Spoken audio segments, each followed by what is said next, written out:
Hey, I'm Mark. Today we're going to walk you through how to install a pre-hung exterior door with side lights.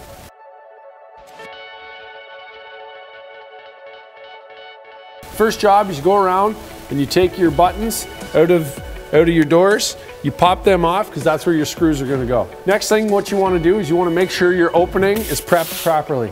Where we are in Canada, we have to have continuous air barrier.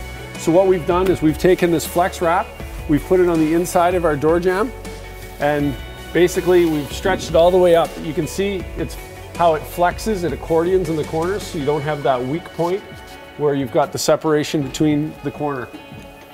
This way, the exterior wrap and the interior poly is all married together.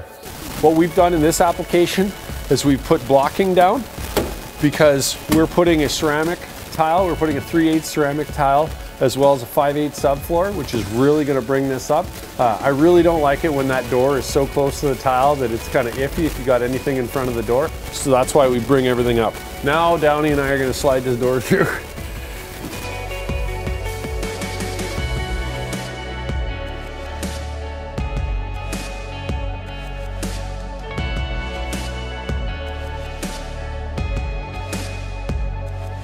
Now what we do is we balance the door in the opening.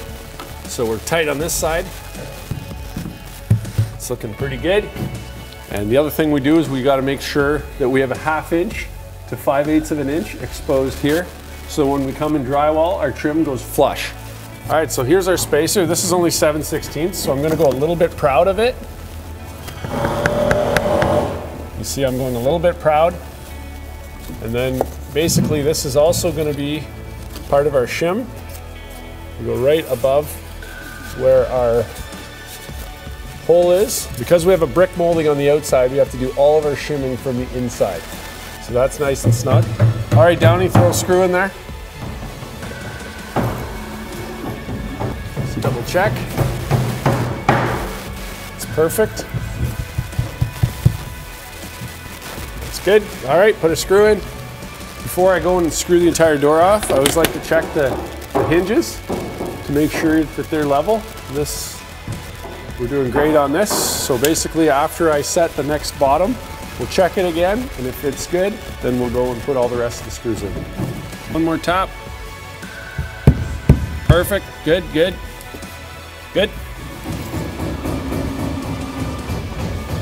So we're putting 6 screws in this door because there's six holes for the plugs. I like to put one for every hinge. Okay, so if you're wondering why I left the door screwed shut, it's because it's perfectly balanced right now. So if you open that door while you're screwing it in place, what you're doing is you're giving the door room to kind of flex or go out of plumb. So we leave it screwed in, we'll pop that out and basically snap our shims off, and we're ready for foam and trim. So it's pretty simple. All you gotta do is make sure everything's plumb and level and it's shim tight. That's how you install a door.